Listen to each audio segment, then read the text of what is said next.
Good afternoon, everyone. Welcome. I am ILARIA SOTIS. I'm a journalist of RAI, Radio Uno. I will be the moderator for this meeting, including two women professors.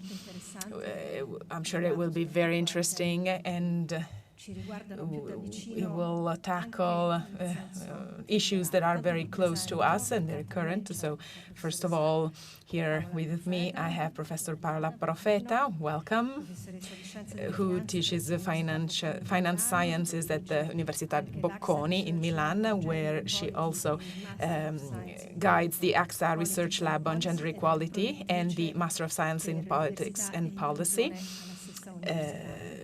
She's also on the board of management at the International Institute of Public Finance. And then we welcome Iris BOHNET. I hope you can hear us. Can you hear us well? She's smiling, so apparently, yes. So she is an economist, the first Swiss woman teaching at university with the Albert Pratt Professor of Business and Government position. She's also the co-director of the Women in Public Policy program and director of the Social Sciences program at the Radcliffe Institute for Advanced Studies. She was member of the administration board of the Credit Suisse, where she promoted initiatives for diversity and sustainability in the bank. Her research focuses on the application of behavioral economics to improve the decision-making process in organizations and companies and in the society.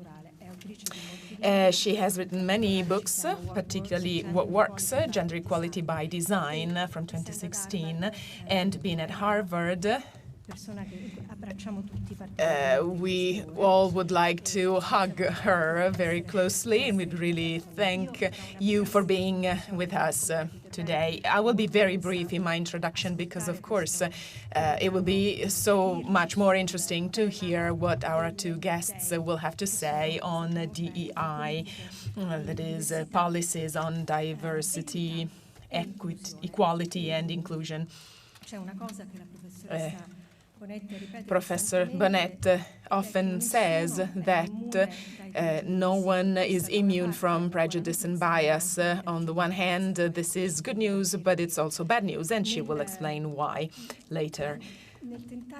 So when we demonize and stop DEI policies, we start with words, but words are actions. We don't need a minister for truth to build a parallel reality. We just need to prohibit certain words or cancel some of them, and this will influence action, of course. So I'm a journalist. The issue of words is, of course, key, is crucial, because words define the world. If I cannot pronounce something, if I cannot say something, that something disappears. At the New York Times, there has been a working group for 130 days working on the list of prohibited words, banned words, that is being constantly updated based on executive orders by Donald Trump. And I would like to remind you that the executive order that hit the DEI policies was one of the very first orders that President Trump signed. So the New York Times has a list which includes inclusion, accessible, activism, prejudice, discrimination in all of its possible forms. Even underrepresented is not accepted as a word. Feminism, gender identity, non-binary, everything that has to do with climate crisis, climate change. We are canceling words, but we're doing nothing to solve the problem. And so these words were literally banned from official documents. they were tackled in governmental means. So what's the result of all this? Policies that were implemented are now being cancelled, and we'll try and understand if these policies did have results. And maybe it'll be interesting to hear our guest's opinion on the speed at which companies have reacted and adapted to these executive orders. So maybe companies didn't believe in the DEI policies or didn't see any results, and that's why they adapted so quickly. So are we excluding people? Are we discriminating against people? And if so, who? If it's true that economic policies and social policies in a country should contribute to reducing inequality, are we now reducing inequality? So these step backwards are actually increasing or decreasing inequality, and if the inequality is decreasing, who does this situation favor? There might be somebody who has an interest in this. So these are just a few points, a few comments. I already have some questions to start off. We decided to start asking Professor BOHNET, what does it mean to create a just and fair work, and why is it so important right now? Thank you so much, Ilaria. And I also have a short presentation for us if we want to show that at some point. But let me quickly kind of try to answer that question. So yes, justice, of course, is incredibly important. And I often say there is no meritocracy if we do not establish fairness beforehand. And I think that's the question right now of how we can create more fair work environments in Italy and the United States, around the world, that are compliant with the law. That's certainly a new reality that in particularly American companies or global companies active in the United States are facing at this point.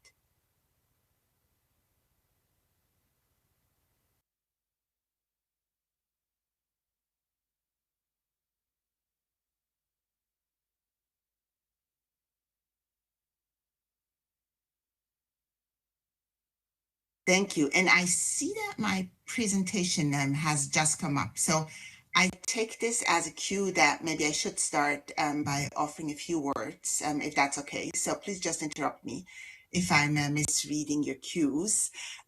But very, very happy to be here with you. Buongiorno a tutti e tutte here. I'm Swiss originally, so Italy feels very close to home, but I am calling in today from Boston, where I teach. So we thought that I might share a few observations at the beginning, which might help us frame the discussion. And the term I want to introduce to discussion is fairness, as I just used it before in my answer, because in many ways, that's what this is all about. It's about true fairness, true equal opportunity for everyone. So with that, let me maybe move on to my next slide and give you just a very quick sense of why this is so hard. In fact, I would love for you all to take a look at squares A and B for me. And I presume that almost everyone sees square B as being lighter than square A. And if I cover the surroundings now, which we will do slowly so you can see how B is changing, you might realize that in fact, B has the very same color as A. And I'm starting with this demonstration which of course is an illusion, to argue that this is very much how we see the world. We see the world in patterns. Here you of course had a checkerboard. You made sense of the logic that a dark square has to be next to a light square, and literally you are incapable of doing justice to B. Only by covering the surroundings, you were actually able to see B for what it really is, and that is another dark square. Interestingly, that's how our mind works. So not just when we look at these checkerboards, but also when we look at people. If we don't see many women economists, for that matter, we don't associate economics with women. If we don't see many male nurses, we don't associate nursing with men. And we hold women and men in these respective counter-stereotypical professions to a higher standard. Now, of course, most of you don't look at checkerboards normally, but all of you have something like this. All of you have a resume or a CV, and here's just a random one by Robert Matthews. This actually is a resume that was used in an experiment that was conducted in the UK with about 9,000 different companies. And what many researchers have done, and this is really to answer your question, Ilaria, before, what many researchers have done to understand how prevalent bias still is a very, very simple exercise. Namely, what we do is we respond to job advertisements around the world, and we send the companies the same resume with just, for example, the name changed. But you could do lots of other things, right? You could change the extracurricular activities, maybe indicating the religious background of somebody. You could change the name such that the name signifies something about the person's country of origin, their ethnicity, their nationality, anything else. I'd now love to show you just a few examples of how bias can creep in here. And I'm not sure whether we can, perfect. We can get this back. So just take a look at some examples of where just affinity bias, right? This is affinity bias, talks about that we prefer people who look like we do, just affinity bias and how that affects what we interpret in a CV, right? So the name might mean something to you, the company might mean something to you, maybe the university the person went to school at means something to you. Oh, now we've just gone ahead. Oh, sorry, I think somebody's helping me here. So we'll stay here for a moment. Yeah. So all of these things can affect our assessment of a CV, and of course a name or whether or not the person is Catholic or Protestant or Jewish or a Muslim or a Buddhist or Hindu has nothing to do with their work performance. Okay, so that's the problem that we have at this point. And these studies, we have about 330 now. They're called audit studies, again, run in Italy, Switzerland, United States, many, many countries. They still tell us today that people who are not traditionally represented in these occupations are less likely to be invited then to an interview. So that's just very, very strong and still prevalent. And I think an important data point for us to remember. I'm getting back to Ilaria's question. Now, this is just a little bit of a warm-up to remind us what some of the issues are. But I want to spend the rest of my 10 minutes here to give you maybe 4 thoughts on what types of issues to look out for in your own organizations, and also give you some ideas of what we might be able to do. So my first one is that we need to fill in the blanks. So let me explain what I mean with that. We've actually started doing that collectively. Filling in the blanks means that we have to decrease ambiguity to make it clear for people what they're up against, what the ask is, what the negotiation context is. So this is an example of pay transparency that has been introduced by about 30 countries around the world, about 18 states in the US, including recently in 2023 in the European Union. So many of you will be familiar with the new law. And research does suggest that making pay more transparent, less ambiguous, in fact, does help decrease the gender pay gap. It has other impacts too that I'm happy to talk about in our Q&A. But this is just an illustration of transparency. But let me give you another one, which I think is important. E penso che sia importante pensarne in termini di, diciamo, ridurre i divari. Vediamo in Australia, vediamo uno studio semplice, hanno chiesto di aiutare a risolvere il puzzle. Nel puzzle che cercavano di risolvere ci sono persone che hanno presentato domande. Hoping that rejected applicants, at least some, would reapply because they had already vetted them, they're already in the system. And so they were disappointed to learn that men were twice as likely to reapply than women. And that's the puzzle. So why is that? And lots of reasons that could lead to this, but we actually did something very simple. So we first asked them how people know that they should reapply. And they told us, well, we sent them an email inviting them to reapply. And secondly, we asked them who they would like to see reapplying. And they said the top 20%. At which point we said, well, just add a sentence to your email where you're saying, sorry, you didn't get the job. There are similar jobs available. Please reapply. And, congratulations, you were among the top 20% of the applicants. Now, it turns out that one sentence, in fact, that's your middle column here, the email, helped us close the gender gap in reapplication rates. This was a randomized controlled trial. It had 3 arms. It had the control condition, which is what I just described to you. So no mention of the top 20%, where we basically replicate what the organization has told us, that men were almost twice as likely to reapply. Then we have the email condition that I've just said we added the 20%. And then on your right, which you don't have to dwell on, we have an additional condition where we also followed up with a phone call, which, as you can see, didn't make any other additional difference. So that's another way to decrease ambiguity, right? You make it clear what your relative rank is, particularly in a context that is counter-stereotypical, right? And that is just always important to remember, that in our minds, leadership, thinking words that Ilaria mentioned, in our minds, leadership is still a male coined word. And as long as that is true, that we tend to associate leadership more with men than with women, women might be more likely to imagine that they have an opportunity. Okay, so that's filling in the blanks, right? So become a bit of a detective, kind of trying to see these opportunities where you can just add more information, shed more light, and therefore equalize the playing field. Okay. My second takeaway is that we also have to attract attention.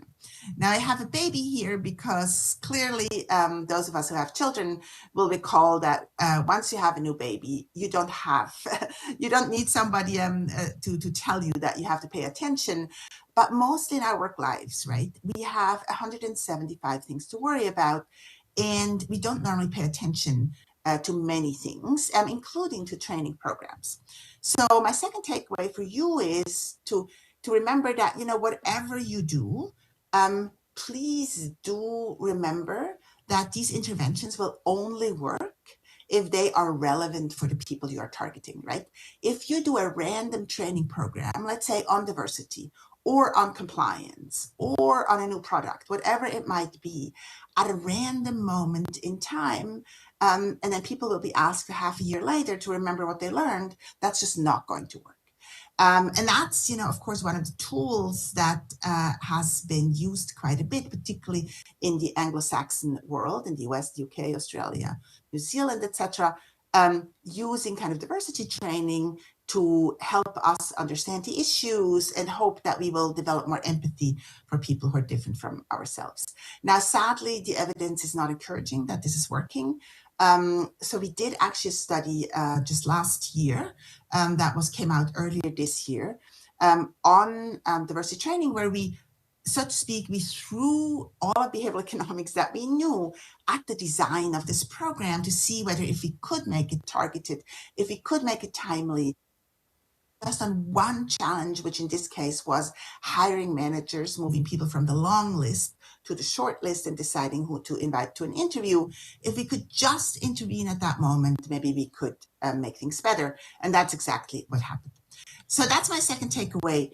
Always think about the timing of your decisions. Third takeaway, and have four. Third takeaway is that whatever we do, honestly, in any space, but also in the fairness space, we have to insert into our practices and procedures. So you have to build it in. And this is a bit of a memorable maybe image here. Some of you probably have been in a hotel room at some point where the room key card did not just serve the purpose of opening and closing doors, but also of turning lights on and off. And as you can imagine, this is so much more effective than anything else that a hotel could be doing to remind all of us that we should please turn our lights off to conserve some energy. So that's kind of the idea here. We really have to build fairness into our products, into how we hire, into how we evaluate people for promotions. Promotions, of course, is in many ways a hot topic, a hard one, particularly for gender equity, because women are increasingly represented in the workforce, of course, but we still don't have that type of representation at the top. And so one place to look, our performance appraisals, is something that nobody likes. Nobody likes giving, nobody likes getting them. So we did a study here with a large financial services company headquartered in the US on their performance appraisals, where we tried to tweak things, again, kind of throwing behavioral science at the issue to decrease some of the gaps that they had experienced, both in people's self-evaluations and also in how managers evaluated them. So that's the idea here, right? You have to build it in. So don't stop doing trainings, but really change how you do your business. This is relevant for formal processes such as performance appraisals, but it's also relevant for more informal work practices. This was actually not research, but just a project that I did with a large law firm headquartered in New York that contacted me because they had discovered something that they called the thin file problem. And what they meant with thin file problem was that some people, when they are up for review, to be reviewed for partnership in a law firm, just have a thin file, literally a thin file. And so we unpacked the problem, we analyzed lots of data, and we saw that the thin file problem actually starts in the very first year, when senior partners choose first-year associates that they want to work with and replicate this themselves. So remember affinity bias. So because the partnerships was mostly male, mostly white, mostly American, they tended to choose people to nurture, to support, to mentor, to sponsor, who were men and who were white and who were American and ideally had gone to the same law school that they had gone to. So what this firm ended up doing was to centralize that type of work allocation, right? Because before it was decentralized and every lawyer just chose who they wanted to work with, it now became centralized in one partner's office. And they also started tracking who got these opportunities, right? What we're talking about here is unequal opportunities to succeed. Because if some people get the shiny assignments, work with the shiny senior partners, get to talk with the important clients, present at the important meetings, then that, of course, disadvantages other people.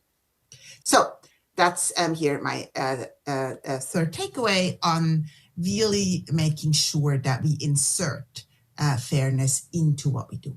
And then lastly, and that I'm sure is going to be close to Ilaria's heart, I also believe that we have to recount the story. So if we stop talking, we start believing. Now, I'm a behavioral economist, so I'm a big fan of behavior change, absolutely.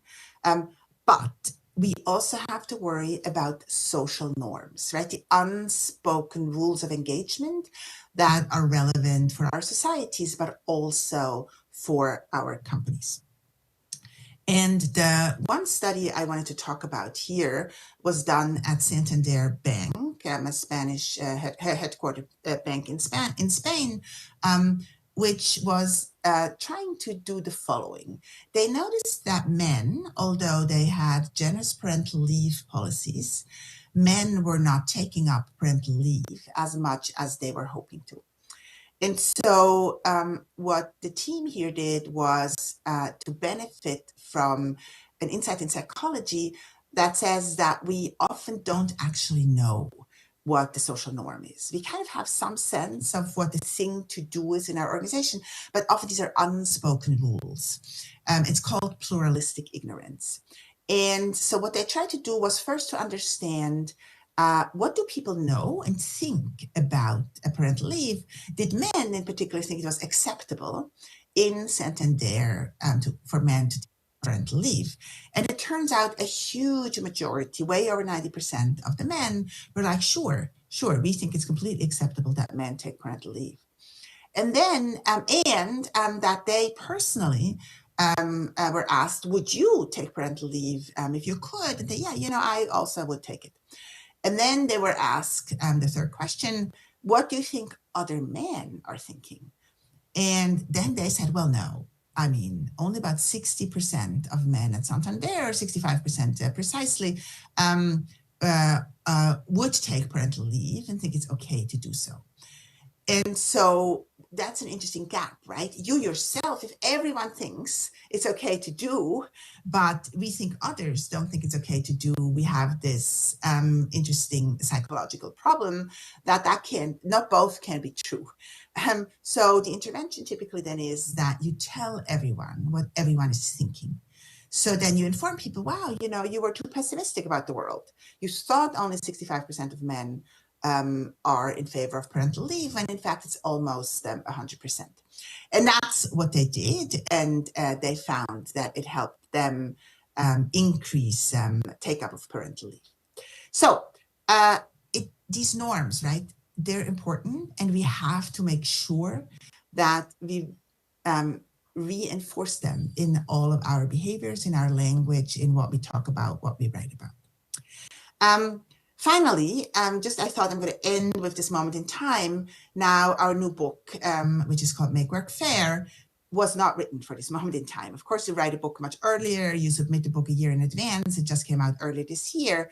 But many of the news outlets, including Financial Times, did think that maybe fairness could be a new way for a new paradigm, not just a new word. It is also a different word, but the word means something differently. And what the word means is that we should base whatever we do on the best possible evidence that we have and approach fairness in our organizations the way we approach any other business imperative in organizations. And so with that, I'm going to leave you with an acronym, FAIR, that stands for filling in the blanks, attracting people's attentions, inserting everything that we do in practices and procedures, and recounting the story.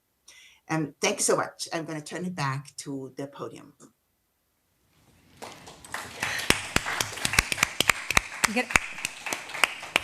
Grazie a lei, gli acronimi. Thank you very much. Acronyms are very strong in the United States from what we see.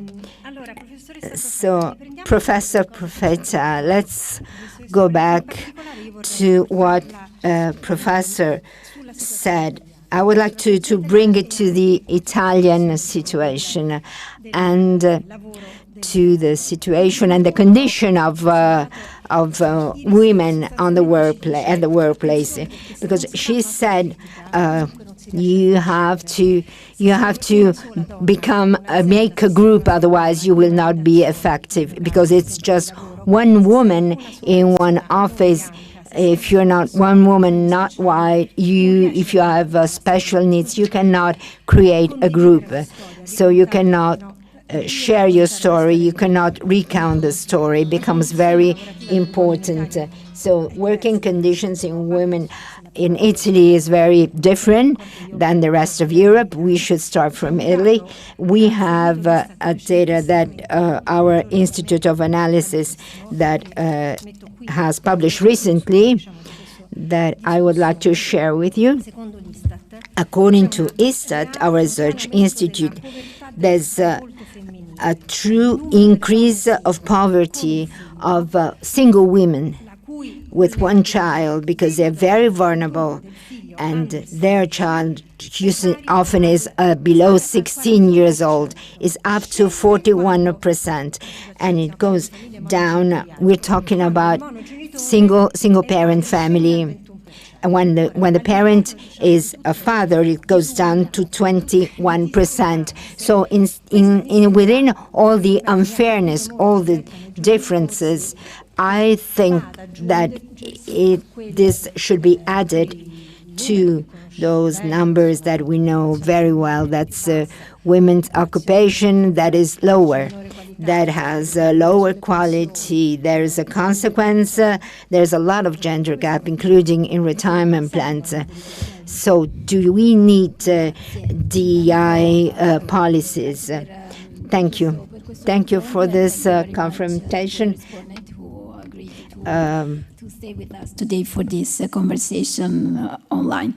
Allora, l'Italia è in una situazione da sempre un po' più critica. Well, Italy has always been in a more difficult situation because we know that in Europe we are lagging behind in terms of women's employment. We are just above 50%, and it's been there for decades, and equal opportunity problems are not just Italian, of course. According to the Gender Gap Index, no country has reached perfect equality. We will need 157 years to reach it in economic terms, so talking about employment, career opportunities, income, etc. So this is still an issue. And when we look at what is going on right now in terms of policies aimed at reducing these kinds of inequality, of course, the problem is right there. We absolutely need these policies because the problem is serious. And then, as you were mentioning earlier, in all contests, there are very few women in board of directors of companies. So, of course, there has been some progress. So we are heading towards a positive trend or development, but this progress has happened thanks to examples of specific policies. For example, in Italy, the area where we've seen most progress is that of women in board of directors of large companies, where we have 40% of companies, but that's because we had gender quotas introduced by law. So this was a very strong intervention, an invasive intervention. Without this, probably we would still be at the situation before this law, where we had 7% of women in in board of directors position. So we've seen some laws and measures that have proven effective.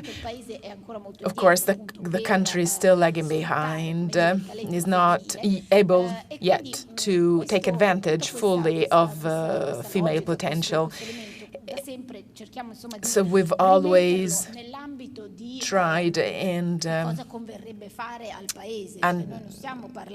to understand what would be advantageous for the country. So not just really helping women get out of unequal opportunity situations, poverty situations, etc. But we're also talking about giving more opportunities and then seeing a competitive advantage stemming from it. Because the population, 50% of the population of Italy is competent, is talented, but does not have opportunities because of cultural aspects as well as political aspects. So, instead of talking about programs that supposedly waste resources, we need to say that discuss on how we can reach the desired result. There are some policies that work, some policies that don't work, or even have backlash at times. But we need to focus, first of all, on what is the goal. The goal is to enhance and take advantage of everyone's talent, regardless of their gender or their background or ethnicity, age, language, disability, socioeconomic status, etc. So the goal is to include everyone as human beings, because if we enhance the talent of everyone, then we have globally more growth opportunities. Talents are equally distributed in the population, but not everyone can harness their own talent in the same way, and this is a truth. We do have obstacles. When we talk about care work, for example, in the family, which is not equally distributed, that's an obstacle, a concrete obstacle that can be tackled, for example, through policies. When we talk about stereotypes or cultural bias, these are well known now. They can even be measured. They are concrete obstacles that can be tackled and removed even. So, in one word, we can work towards an inclusive environment, especially work environment. And we know that in an inclusive working environment, performance improves, and so there are so many positive repercussions. So, actually, intervening to remove obstacles is not, does not go against the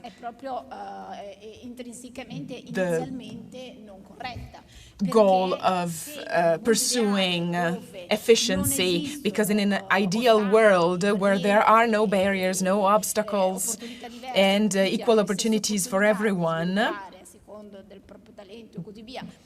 based on their own talent. So in this ideal world without obstacles, well, perhaps we don't need to intervene in any way. We can also just not do anything. But because the real world is different, it's not like that. We do have a number of difficulties and obstacles, and the obstacles are reality. Otherwise, we wouldn't have these employment rates that are so low and all the other facts that we know so well.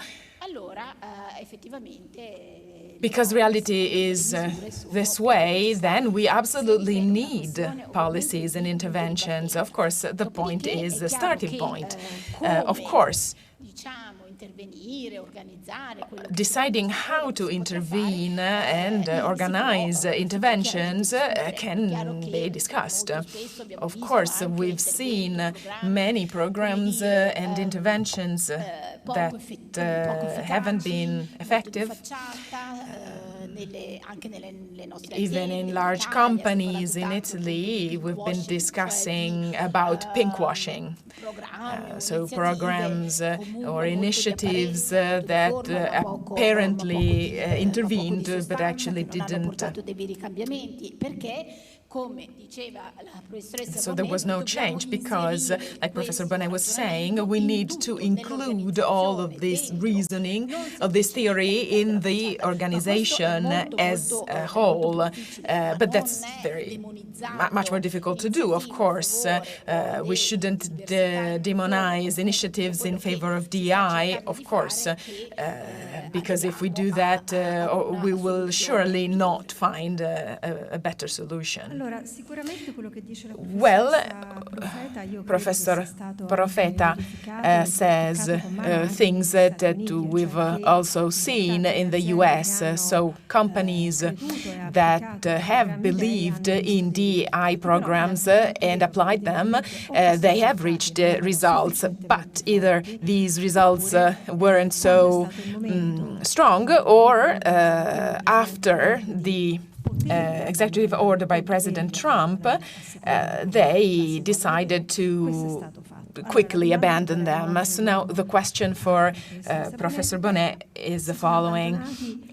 These programs were abandoned willingly or happily, and if so, because these programs had failed? So I don't think the programs have been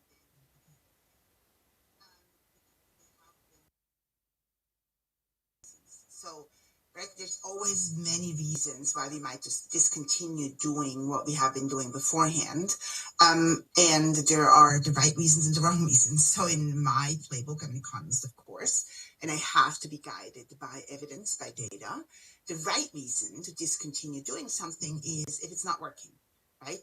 And some of the programs were not working. We also have the point, right, delighted ourselves. So some of the programs, we really just copied each other. And we don't have much evidence that, for example, employee resource groups increase the diversity in companies. That doesn't mean they're terrible. They served a purpose in providing a home for people of certain identities, but they weren't a structural intervention changing kind of how the organization was running or how pay differences, for example, played out. So I think these are the right reasons to discontinue doing things, anything, way beyond DEI, right? We should always learn, always test, always evaluate, and then we should stop doing what doesn't work and we should keep doing what does work. Now, of course, there's another reason for us to discontinue doing certain things that has nothing to do with whether it's working or not, and that's politically based.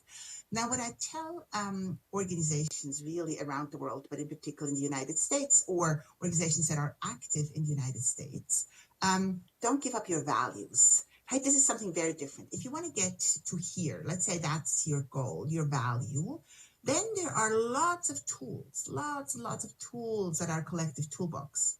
Some tools in the United States now are legally more risky. Absolutely. Like goal setting is more risky. Focusing on identity groups specifically and excluding others. So, for example, have a women's development program that doesn't include men. That's more risky. But then everything I talked about today, thinking about how to redesign our performance appraisal procedures, thinking about how to talk about the norms that we have already in our protocols, that is completely compliant still, and also applies, in the UN, in the US, and other places. And as I said before, it has the advantage that once we build something in, it stays. So that's the last thing I want to say. I have worked with many companies in the last 10 years since my first book came out in 2016. And I can tell you, none of the companies that I have worked with that have changed how they hire or how they promote or how they do performance appraisals has changed those procedures. Once it's built in, right? You might have bought a new software. You might have changed your AI system. You might have changed your interview protocols. They have not changed anything. Once it's built in, it's built in. However, programs on the side are very easy to do away with, right? We don't have to do the additional networking event. We don't have to acknowledge the particular month of the year that is associated with an identity. We don't have to do the additional mentoring program. But once it's built in, it's hard to do away with.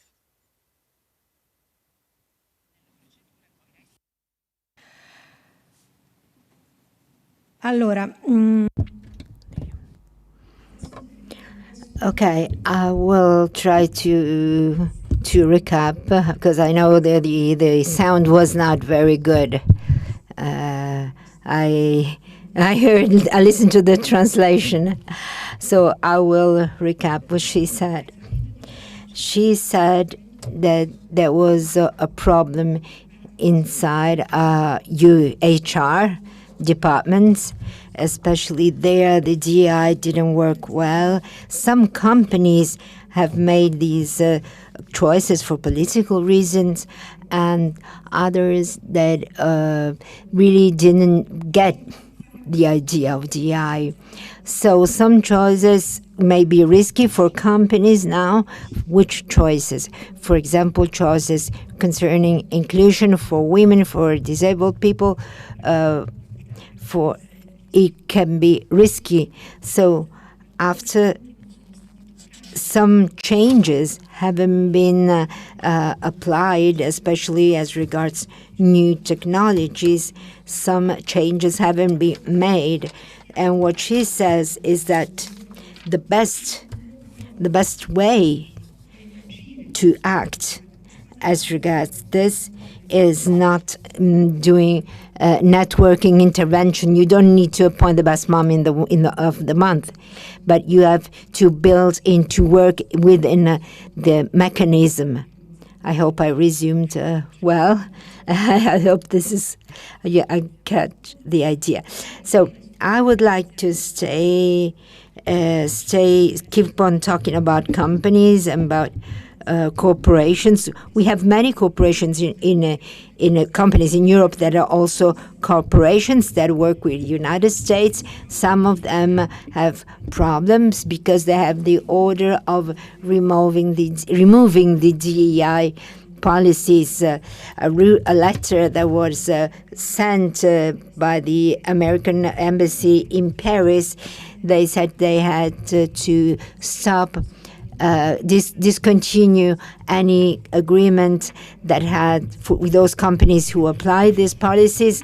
The government said it was an interference, but companies will have to choose: do I apply European or American laws, so American regulations? And this is something very important to deal with, Professor Profeta, because we need to understand what this is something that is very old. It started years ago. I was talking about critical mass before. We started after the war. It's a period, it was part of the social movements. Also in Europe, it started very slowly from the bottom of the top of the society. What do we do about this today? Well, the topic is always the one we discussed today. First of all, the situation in Europe is a bit different compared to the United States, because we have but we do have rules in Europe concerning transparency, salaries, wages, and so on. We have a reference framework that sees principles of inclusion and all the targets of ESG and so on.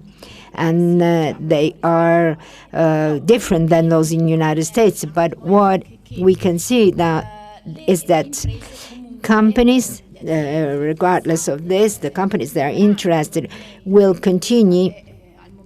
This is what is happening right now. They will continue.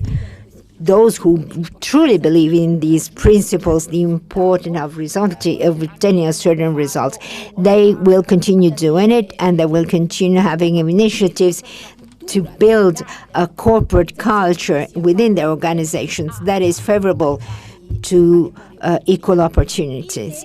But the topic is that when this is what the mistake that was often made is when policies, all the initiatives that are in favor of equal opportunities are seen as a target rather than a mean, because the idea is I have promoted this, I made the Mother of the Year and so on, and I'm okay because I'm traveling toward my direction, my objective.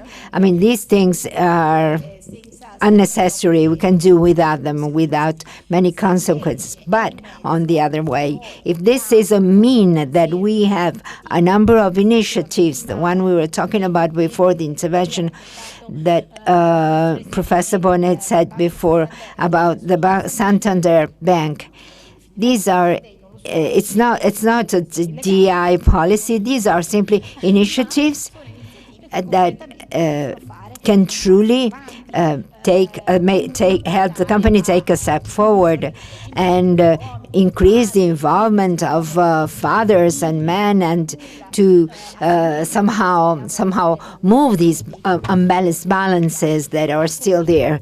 So the use that has been often made by other companies of many initiatives, like pinkwashing, as we said before, or as a target rather than a mean to target a higher objective, they will need to disappear.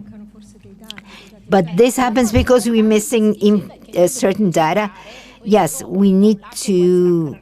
It's our responsibility of one side as scholars, but it's also responsibility of the policies and probably of those who are involved in these, also the media. We should try to carry out analysis, evaluations, and have programs that are that can be measured, and interventions that have consequences that can make an impact. And this, unfortunately, I don't know in the United States, but in Italy, it's almost impossible. It's very difficult. I try to do it sometimes. I try to make interventions within the companies to taking measurements and trying to have a sort of impact. But it's a nightmare. It's complicated because essentially the company, what they want to say, okay, I did this program, it worked. They evaluate that it's very self-reference, the impact and the evaluation they give to it. They do not give any access to data. It's very, very difficult to access their data. And on the other side, there's a lot of media attention, and it's always the best mom of the year, the number of people that have more. That's the number, the measure. It's also sometimes it's hard to get it and to measure the effect of a research or of a serious intervention translate it into a percentage. And this is also our responsibility, but it's also the symptom of how the organizations are not always available and willing to truly change their culture. And to change it from within, from their inside.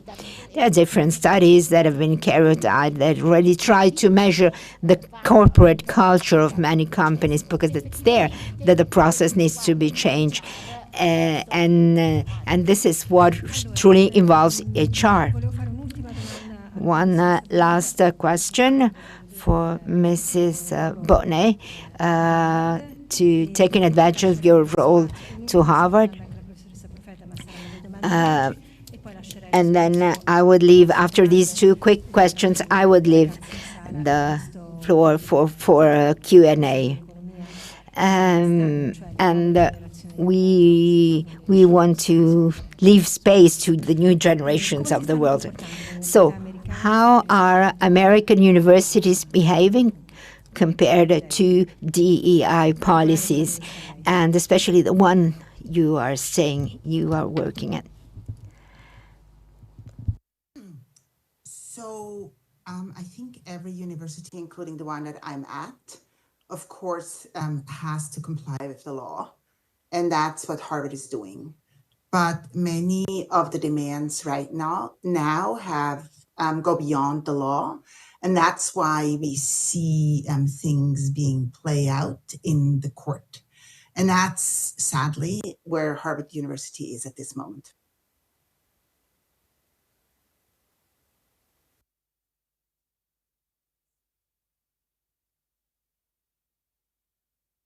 Avete sentito, immagino, questa volta, no?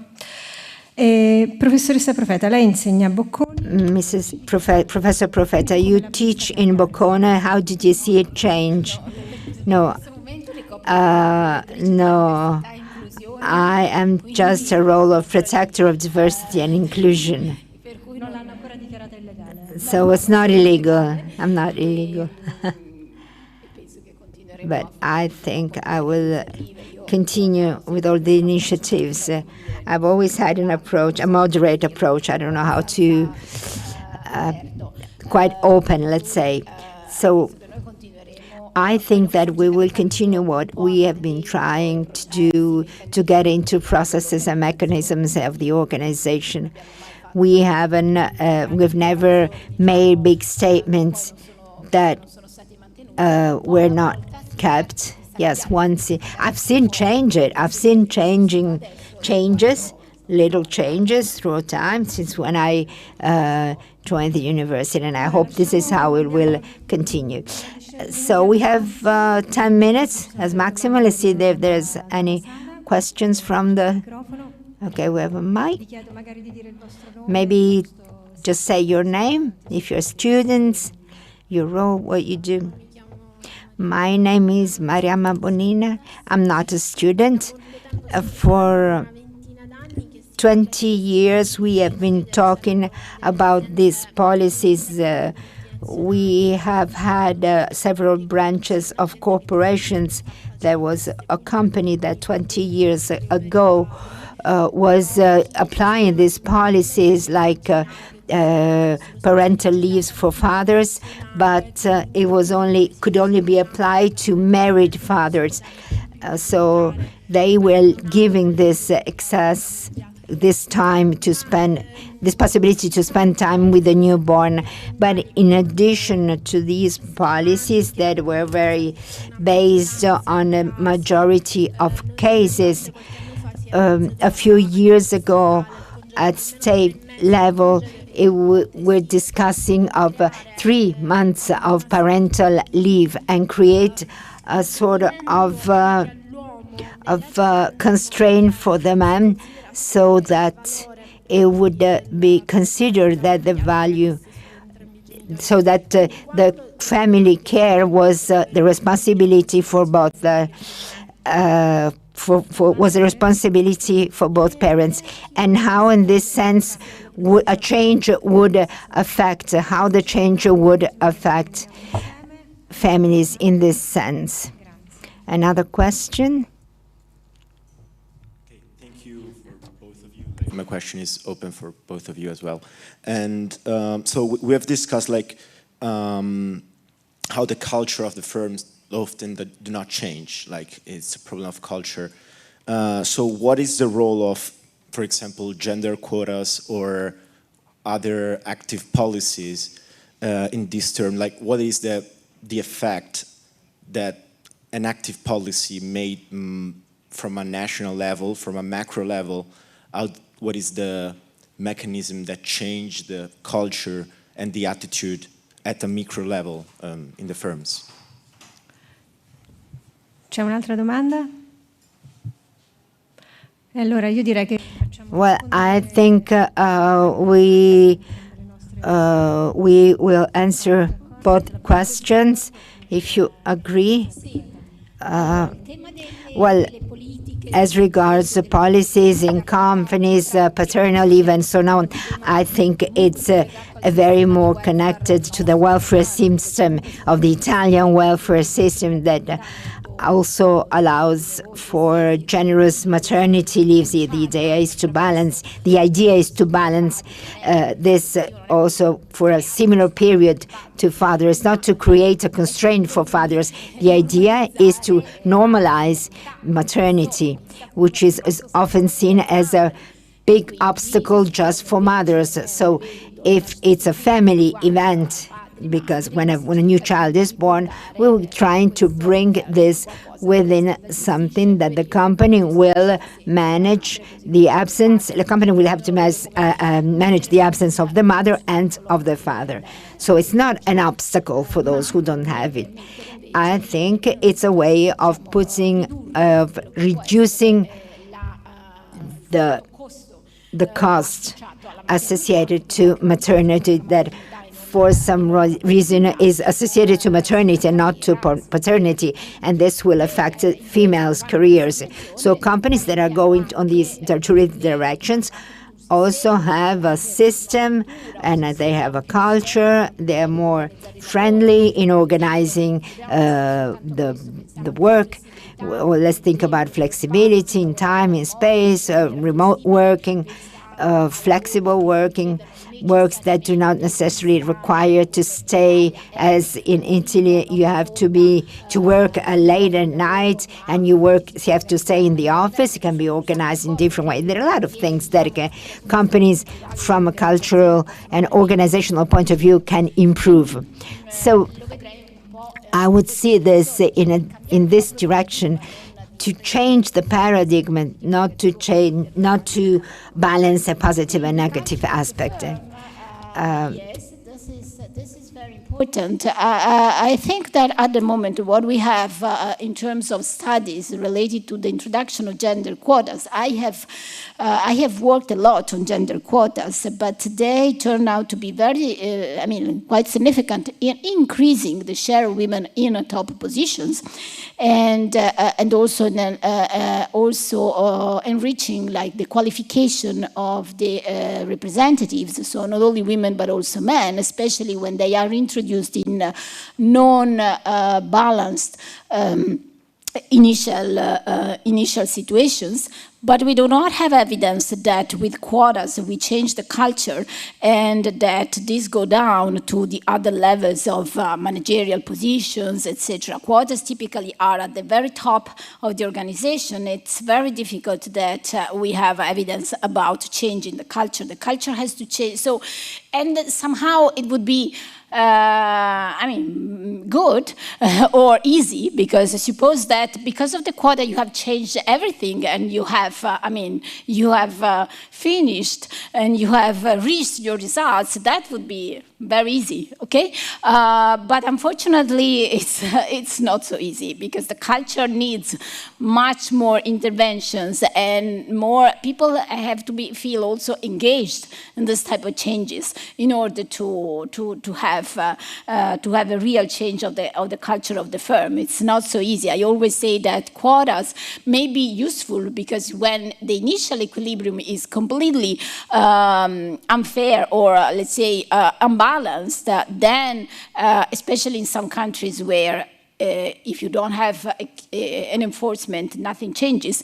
They can be useful to change the representation, but they are not a magic recipe. So, and there is no magic recipe. We really need to work inside the organization, and there are many things that we need to do. Otherwise, it would be very easy.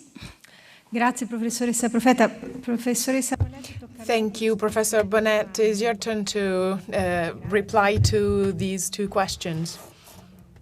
I agree with everything that Professor Profeta has just said, but I want to give you maybe some hope on the quotas, and I'm going actually to a very different place in the world, to India, because the best evidence on the impact of quotas, gender quotas, actually comes from India, because India amended its constitution in 2003 to reserve a third of the village head positions for women. And so in that sense, it's the longest running experiment, because the third of villages that had to have a woman leader was picked out of a hat randomly. And so we now have quite a number of studies evaluating what difference that makes. And it is, as Paola just said, mainly change at the top. However, where I am more optimistic is that when we see women represented in these different positions, including, at the top of villages, for example, our mindsets and our associations with what makes for a good leader are starting to change. And that's what the research says. And I often say, seeing is believing. If we see more diversity in parliament, in companies, in our schools, think also teachers. If more men become Italian language teachers or English language teachers here in the US, boys will start to associate language more with men. Again, that's based on research. So I want to leave you with that seeing is believing. Now, sadly, of course, we don't normally see members of boards, right? That's why Professor Profeta talked about the fact that this didn't really trickle down, which is also something that the research shows. But it's not something that is very visible to a typical employee. So I do think we have to think about that as well. If we have changes in numbers, how can we make those numbers speak? They don't speak by themselves. On parental leave, I actually think we have quite a bit of evidence at this point, particularly from Scandinavian countries, looking at long-term impacts of parental leave policies. And it does turn out that if men take parental leave, they will spend more time with the child long-term, way beyond their parental leave, because they've learned how to do it and they learned how to enjoy it as well. And it helps child well-being and has lots of other benefits. So I think the societal benefits of parental involvement is clear.